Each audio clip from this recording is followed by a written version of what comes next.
seën jou dag. 1 Tessalonisense 5 verse 16 tot 18 sê, wees altyd bly, bid sonder ophou, wees in alle omstandighede dankbaar, want dit is God se wil vir julle in Christus Jesus. Die Jode het 'n seëning vir elke geleentheid deur die dag, wat ongeveer soos volg klink.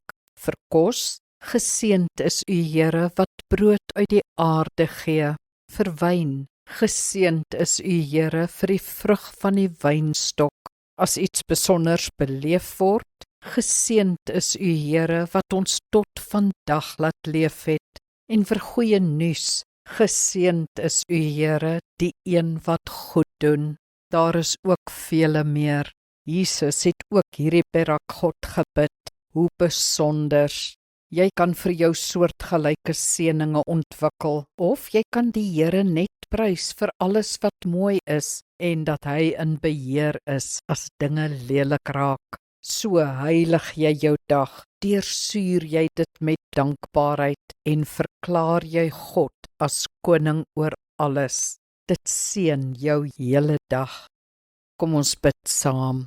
Almagtige God, u is die koning, of ek het verklaar of nie. Herinner my egter dat u ook die koning is in elke besonderheid van my dag, dat ek het kan bevestig. Amen. Die Here seën jou.